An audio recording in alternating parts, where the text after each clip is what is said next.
ನಾಣಿ ನೀನ್ ಹೇಳ್ದ ಹಾಗೆ ನಿಶ್ಚಿತಾರ್ಥ ಯಾವಾಗ ಇಟ್ಕೋಣ ಅಂತ ವಿಚಾರಿಸೋಕ್ಕೋಸ್ಕರನೇ ನಮ್ಮ ಅಣ್ಣನ್ ಕರ್ತಿದ್ದು. ಏನ್ ಹೇಳ್ದ? ಇನ್ 2 ತಿಂಗಳು ರಾಧನ್ ಟೈಮ್ ಚೆನ್ನಾಗಿಲ್ಲ, ಅಲ್ಲಿವರೆಗೂ ಸುಮ್ಮನೆ ಇದ್ದು ಬಿಡು ಅಂತ ಅಂದ. ಎಲ್ಲಾರು ಉಂಟಾ? ಹುಡುಗ ಹುಡುಗಿ ಇಬ್ರು ಒಬ್ರನ್ನೊಬ್ರು ಒಪ್ಪಿದ್ದಾರೆ. ಅವತ್ತು ನೀ ಹೇಳಿದ್ರೆ ನಿನ್ ಪರವಾಗಿ ಛತ್ರ ಕೂಡ ಗೊತ್ತು ಮಾಡ್ಬಿಟ್ಟೆ. ಈಗ 2 ತಿಂಗಳು ಸುಮ್ನಿರೋಣ, 3 ತಿಂಗಳು ಸುಮ್ನಿರೋಣ ಅಂತ ಹೇಗೋ ಮರಿ. ಒಂದ್ ಕೆಲ್ಸ ಮಾಡು, ನಿನ್ ಮಗಳ ಜಾತಕ ಕೊಡು, ನಮ್ ಶಾಸ್ತ್ರಗಳ ವಿಚಾರಿಸೋಣ. ನಮ್ಮ ಅಣ್ಣನಿಗಿಂತ ಜ್ಯೋತಿಷ್ಯ ಹೇಳೋರು ಬೇಕಾ? ಅವನು ಇಂಗ್ಲಿಷ್ ನಲ್ಲಿ ಆಸ್ಟ್ರಾಲಾಜಿಕಲ್ ಮ್ಯಾಗಝಿನ್ ನಡೆಸ್ತಾ ಇದ್ದಾನೆ ಕಣಯ್ಯ. ಮುಖ್ಯವಾಗಿ ಇದು ಶುಭ ಕಾರ್ಯ, 2 ಸಂಸಾರಕ್ಕೂ ಒಳ್ಳೇದಾಗ್ಬೇಕಲ್ವಾ? ಅದು ನಿಜ ಅಂತನು. ಆದ್ರೆ ಆಯ್ತು ಬಿಡಪ್ಪ, 2 ತಿಂಗಳು ತಾನೆ, ಇಷ್ಟೇ ದಿನ ಆಯ್ತಂತೆ. ಇನ್ 2 ತಿಂಗಳು ಆಡಾಡ್ತಾ ಬಂದ್ಬಿಡುತ್ತೆ. ಕ್ಯಾಂಟೀನ್ ಅಲ್ಲಿ ಕಾಫಿ ಕುಡ್ಕೊಂಡು ಹೋಗೋಣ ಬಾ.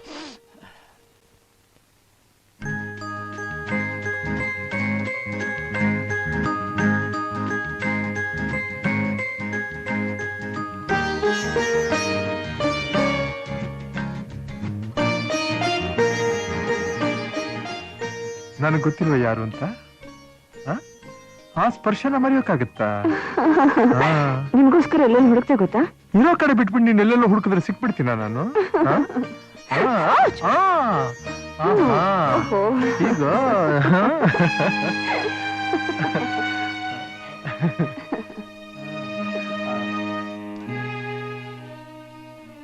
ಪೂರ್ವದಲ್ಲಿ ಹುಟ್ಟೋ ಸೂರ್ಯ ಪಶ್ಚಿಮದಲ್ಲಿ ಹುಟ್ಟಿದ್ರು ಈ ಗುಂಡಣ್ಣನ ಭವಿಷ್ಯ ಸುಳ್ಳಾಗೋ ಹಾಗಿಲ್ಲ. ಸುಬ್ಬು, ನಿನ್ನ ಮಗಳ ಆಯಸ್ ಗಟ್ಟಿಯಾಗಿರ್ಬೇಕು ಅಂತಿದ್ರೆ ಈ ಮದುವೆ ನಿಲ್ಸು.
ಏನಾಗಿದೆ ಸುಬ್ಬು?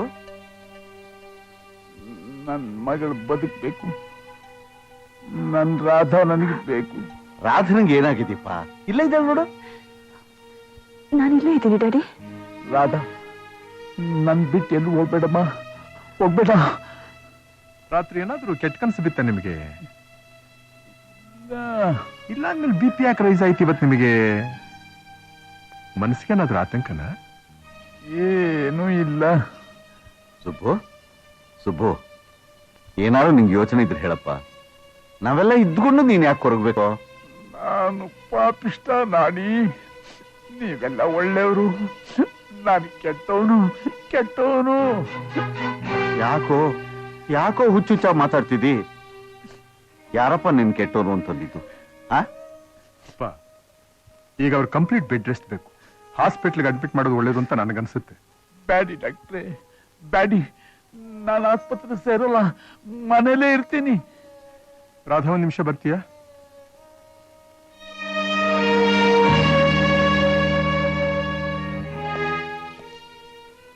BP ಡೇಂಜರ್ ಬಾರ್ಡನ್ನಲ್ಲಿದೆ. ಹೀಗೆ ಬಿಟ್ಟರೆ ತುಂಬಾ ತೊಂದರೆ ಆಗುತ್ತೆ. ಯಾಕೆ? ಅಯ್ಯಯ್ಯ, ನೀನ್ ಅಳೋಂಥ ಅಪಾಯ ಏನಾಗೋದಿಲ್ಲ. ನಾವೆಲ್ಲ ಇಲ್ವೇ, ಧೈರ್ಯವಾಗಿರು. ನಿಮ್ ತಂದೆಗೂ ಸ್ವಲ್ಪ ಧೈರ್ಯ ಹೇಳು. ಒಳ್ಳೆ ಔಷಧ ಬರ್ಕೊಟ್ಟಿದ್ದೀನಿ, ಚಂದ್ರು ಇಲ್ಲೇ ಇರ್ತಾನೆ, ಎಲ್ಲ ನೋಡ್ಕೋತಾನೆ. ನೀನು ಉಪಾಯವಾಗಿ ನಿಮ್ ತಂದೆ ಮನಸ್ಸಿನಲ್ಲಿ ಏನಿದೆ ಅಂತ ತಿಳ್ಕೊ. ಹೆದರ್ಕೋಬೇಡ, ನಾನಿದ್ದೀನಿ. ಬರ್ಲಾ?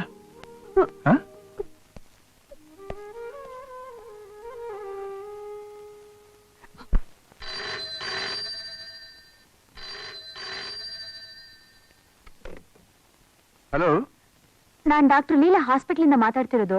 ಮೇಸ್ಟರ್ ರಂಗಣ್ಣ ಅಂತ ವಯಸ್ಸಾದವರು, ಹಾರ್ಟ್ ಪೇಷಂಟ್. ಅವ್ರನ್ನ ಇಂಟೆನ್ಸಿವ್ ಕೇರ್ ನಲ್ಲಿ ಇಟ್ಟಿದ್ದಾರೆ. ಯಾರು ಅಟೆಂಡ್ ಮಾಡ್ತಾ ಇದ್ದಾರೆ? ಡಾಕ್ಟರ್ ಶೆಣೆ ಅಟೆಂಡ್ ಮಾಡ್ತಿದ್ದಾರೆ. ಅವ್ರು ನಿಮಗೆ ಗೊತ್ತಿರೋರಂತೆ. ಅವ್ರು ನಿಮ್ಮನ್ನ ನೋಡ್ಬೇಕು ಅಂತ ಆಸೆ ಪಡ್ತಾ ಇದ್ದಾರೆ. ಈಗ ಬಂದೆ. ಇಷ್ಟೊತ್ತಲ್ಲಿ ಯಾರ್ದಪ್ಪ ಫೋನು? ಮೇಷ್ಟ್ರ ರಂಗಣ್ಣವರಪ್ಪ ಹಾರ್ಟ್ ಅಟ್ಯಾಕ್ ಆಗಿ ನಮ್ಮ ಹಾಸ್ಪಿಟಲ್ ಸೇರ್ಕೊಂಡಿದ್ದಾರೆ. ಅಯ್ಯೋ ಪಾಪೆ, ಧರ್ಮಸ್ಥಳದ ನೋಡಿದಾಗ ಎಷ್ಟು ಚೆನ್ನಾಗಿದ್ರು. ಏನ್ ಕತೆ? ಮೂರ್ತಿ, ನಾನು ಬರ್ತೀನಿ ಶರ್ಟ್ ಹಾಕೊಂಡು.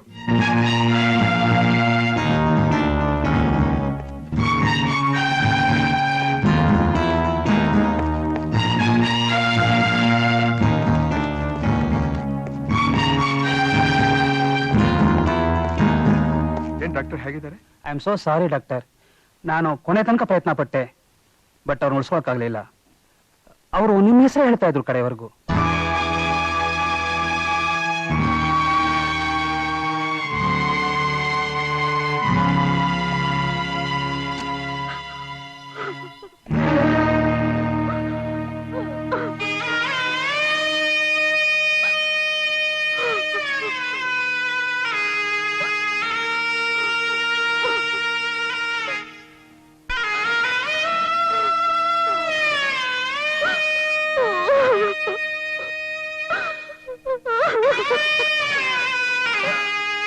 ಎಷ್ಟು ಸಾಯವಾಗ ನನ್ ಮಗಳು ತಬ್ಲಿ ಅಂತಾನೆ ಪ್ರಾಣ ಬಿಟ್ರು.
ಡಾಕ್ಟ್ರೆ, ಇವರು ಅವತ್ತು ನಾವು ಧರ್ಮಸ್ಥಳದಲ್ಲಿ ನೋಡಿದವರಲ್ವಾ?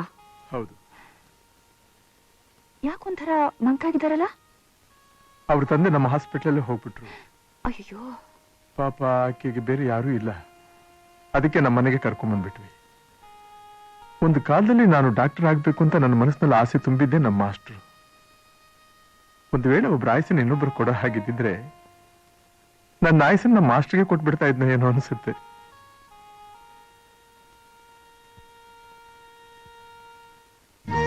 ಈ ಚಿಕ್ಕ ವಯಸ್ಸಿನಲ್ಲೇ ದೇವ್ರು ನಿನಗೆ ಇಷ್ಟೊಂದು ಕಷ್ಟ ಕೊಟ್ಬಿಟ್ನಲ್ಲಮ್ಮ. ಯಾಕೆ ಹಾಗಂತಿ? ಸಂಸಾರ ಆದ್ಮೇಲೆ ಸಾವು ನೋವು ಎಲ್ಲ ಸಹಜ. ಇಷ್ಟಕ್ಕೂ ಮೇಷ್ಟ್ರು ಅವಳೇನು ಒಂಟಿಯಾಗಿ ಬಿಟ್ಟು ಹೋಗಿಲ್ವಲ್ಲ, ನಮ್ಮನ್ನೆಲ್ಲ ಅವಳಿಗೆ ಕೊಟ್ಬಿಟ್ಟು ಹೋಗಿದ್ದಾರೆ. ಅದು ನಿಜ ಅನ್ನಿ. ಸರೋಜಾ ಅಮ್ಮ, ಇವನ್ ರೂಮ್ ಕರ್ಕೊಂಡು ಹೋಗೋಣ. ಸರಿಮ್ಮ, ನಡಿಯಮ್ಮ.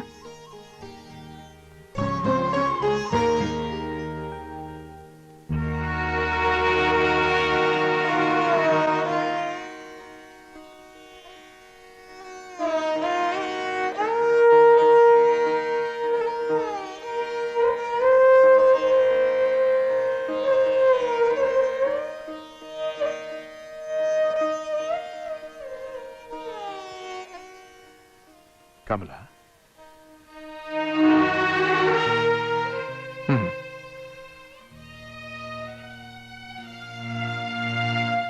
ಹೀಗೆ ಎಷ್ಟು ದಿವಸ ಅಂತ ಅಳ್ತಾ ಕೂತ್ಕೊಂಡಿರ್ತೀರಿ? ಸ್ವಲ್ಪ ಸಮಾಧಾನ ಮಾಡ್ಕೋಬೇಕು. ಸಾವು ನೋವು ಇವೆಲ್ಲ ಮನುಷ್ಯ ಪ್ರಯತ್ನಕ್ಕೆ ಮೀರಿದ್ದು. ತಂದೆ ತಾಯಿಗಳ ಸಾವು ಸಾಧಾರಣವಾದದ್ದಲ್ಲ, ನಿಜ. ಹಾಗೆಂತ ಅದನ್ನೇ ಮನಸ್ಸು ಹಚ್ಕೋತಾ ಕೂತ್ಕೊಂಡ್ರೆ ನಮ್ಮ ಆರೋಗ್ಯ ಏನಾಗ್ಬೇಕು? ಮನಸ್ಸು ನೋವಾಗುವಂತಹ ವಿಷಯಗಳನ್ನ ಆದಷ್ಟು ಮರೆಯೋದಕ್ಕೆ ಪ್ರಯತ್ನ ಪಡಬೇಕು. ಈಗ ನಿಮಗೇನ್ ಕಮ್ಮಿ ಆಗಿದೆ ಹೇಳಿ? ಒಳ್ಳೆ ಶಾರೀರ ಇದೆ, ಸಂಗೀತ ಗೊತ್ತಿದೆ. ಹಾಡ್ತಾ ಕೂತ್ಕೊಂಡ್ರೆ ಆ ಆನಂದದಲ್ಲಿ ಪ್ರಪಂಚನೇ ಮರ್ತು ಬಿಡಬಹುದು. ನಮಗಿರ್ತಕ್ಕಂಥ ನೋವು ದುಃಖ ಪ್ರತಿ ಒಂದನ್ನು ಮರೆಯೋದಕ್ಕೆ ಸಾಧ್ಯ.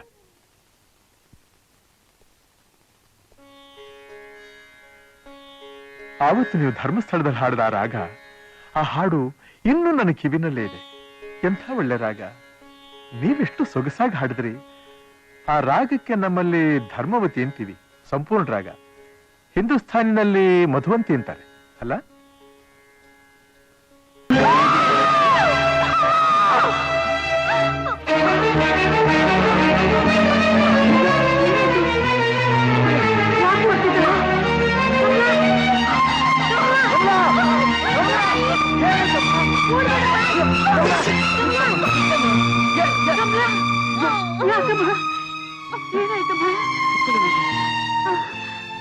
ಡ್ಯಾಡಿ, ಆಕೆಗೇನಾಯ್ತು? ಏನು ಗೊತ್ತಾಗಲಿಲ್ಲ.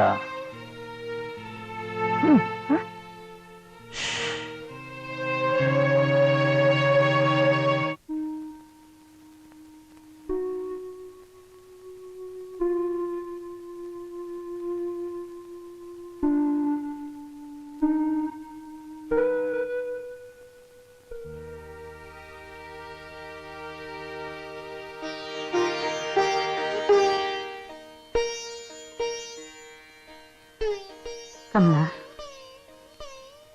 ಯಾಕೆ ಎಲ್ಲ ನೋಡ್ತಾ ಇದ್ದೀರಾ? ಏನಾಯ್ತು? ಏನಿಲ್ಲ. ಹೇಗಿದ್ದೀರಿ? ಸರೋಜ, ಅವ್ರಿಗೆ ಸ್ವಲ್ಪ ಬಿಸಿಯಾಗಿ ಕಾಫಿ ತಂದ್ಕೊಡು. ಹಾ. ತುಂಬಾ ಆಯಾಸ ಆಗ್ತಾ ಇದೆಯಾ? ಹ್ಮ್.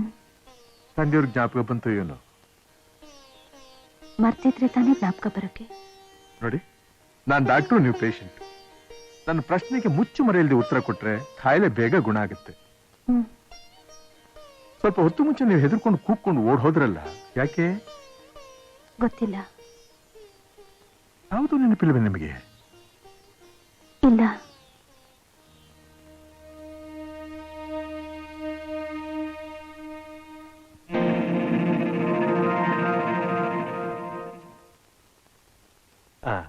ನಿಮ್ ಹೆಸರೇನಮ್ಮ? Kamala. Kamala, very sweet name. ನನ್ನ ತಂಗಿ ಹೆಸರು ಕಮಲಾ ಅಂತಾನೆ. ನಿಮ್ ತಂದೆ ಹೆಸರು? ರಂಗಣ್ಣ. ರಂಗಣ್ಣ, ಗುಡ್. ಹಾ, ನಾನ್ ಕಾಲೇಜಲ್ಲಿ ಓದ್ತಿದ್ದಾಗ ನನಗೊಬ್ರು ಮೇಷ್ಟಿದ್ರು, ಅವ್ರ ಹೆಸರು ಇದೆ, ಪ್ರೊಫೆಸರ್ ಎಸ್ ವಿ ರಂಗಣ್ಣ ಅಂತ. ಅವ್ರ ಹೆಸರು ಕೇಳಿದಿರಾ ನೀವು?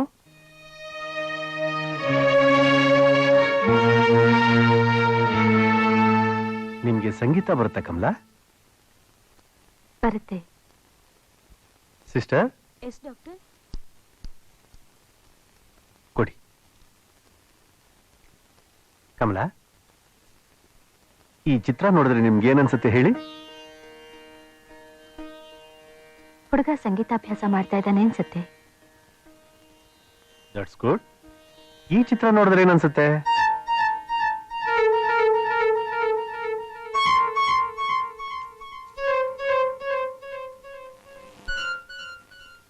ಈ ಚಿತ್ರ ನೋಡಿದ್ರೆ ಏನನ್ಸುತ್ತೆ ಹೇಳಿ?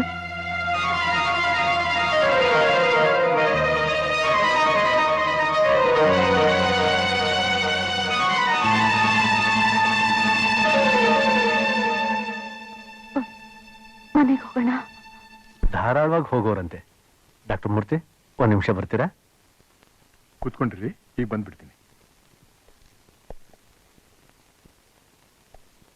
ಈಗ ಆಕೆ ಮನಸ್ಸಿಲ್ಲಿಲ್ಲ. ಇನ್ನೇನ್ ಕೇಳಿದ್ರು ಸರಿಯಾದ ಉತ್ತರ ಬರಲ್ಲ. ನಾಳೆ ಕರ್ಕೊಂಬರ್ಲಾ? ಬೇಡಿ. ನಿನ್ನೆ ಆದ ಹಾಗೆ ಇನ್ನೊಂದ್ಸತಿ ಆದಾಗ ಆಕೆನ ಅಬ್ಸರ್ವ್ ಮಾಡಿ ಆಕೆಯಲ್ಲಿ ಏನ್ ಬದಲಾವಣೆ ಆಗುತ್ತೆ ಅನ್ನೋದನ್ನ ಸ್ಟಡಿ ಮಾಡಿ ಆಮೇಲೆ ಮೀಟ್ ಮಾಡೋಣ. Okay doctor, thank you.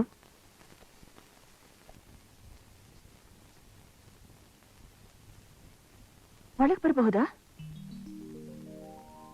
ಬನ್ನಿ.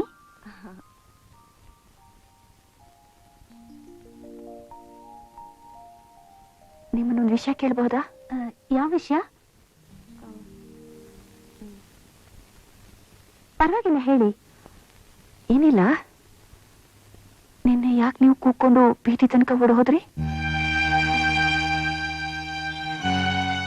ರಾಧಾ, ಸ್ವಲ್ಪ ಹೇಗೆ ಬರ್ತೀಯ?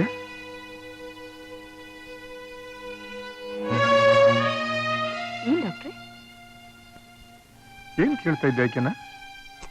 ನಿನ್ನೆ ಹುಚ್ಚುಚ್ಚ ಕೂತ್ಕೊಂಡು ಓಡೋದ್ರಲ್ಲ, ಅದಕ್ಕೆ ಯಾಕೆ ಏನು ಅಂತ ಕೇಳ್ತಾ ಇದ್ದೆ.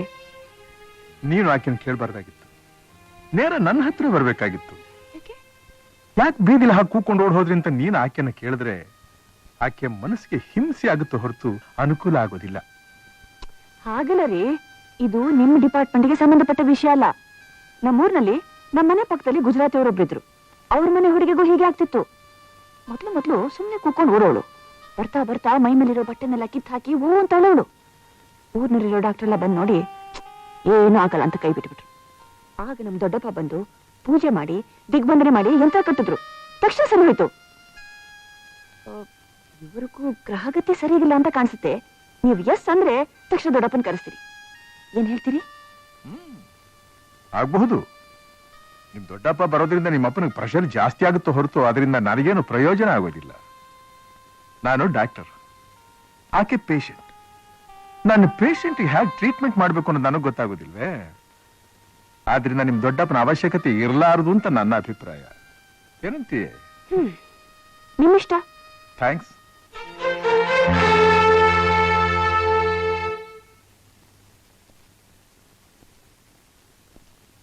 ಮೂರ್ತಿ, ಏನಪ್ಪ? ನಿನ್ನ ಹತ್ರ ಒಂದು ವಿಷಯ ಮಾತಾಡೋಣ ಅಂತ. ಮಾತಾಡು. ನೆನ್ನೆ ನಡೆದ ಘಟನೆ ನೋಡಿದ ಮೇಲೆ ಆಕೆನ ಮನೇಲಿಟ್ಕೊಳ್ಳೋದು ಅಪಾಯ, ಮೆಂಟಲ್ ಹಾಸ್ಪಿಟ್ಲಿಗೆ ಸೇರಿಸೋದು ವಾಸಿ ಅಂತ ಕಾಣಿಸುತ್ತಪ್ಪ. ನಾನು ನಿನ್ಗೆ ಅದನ್ನೇ ಹೇಳ್ಬೇಕು ಅಂತಿದ್ನಪ್ಪ. ಅಮ್ಮ, ಹುಚ್ಚು ಬೇರೆ, ಮಾನಸಿಕ ರೋಗ ಬೇರೆ. ಇದು ಮನಸ್ಸಿನ ಕಾಯಿಲೆ, ಖಂಡಿತ ಗುಣ ಮಾಡಬಹುದು. ನಾವಿದನ್ನ ಅರ್ಥ ಮಾಡ್ಕೊಳ್ಳದೆ ಆಕೆನ ಹುಚ್ಚಾಸ್ಪತ್ರೆಗೆ ಸೇರಿಸ್ಬಿಟ್ರೆ ನಿಜವಾಗಿ ಅವಳು ಹುಚ್ಚಿನೇ ಆಗ್ಬಿಡ್ತಾಳೆ. ನಾವು ಸ್ವಲ್ಪ ಪ್ರೀತಿ ವಿಶ್ವಾಸ ತೋರಿಸಿದ್ರೆ ಆಕೆ ಕಾಯಿಲೆ ಗುಣ ಆಗುತ್ತೆ.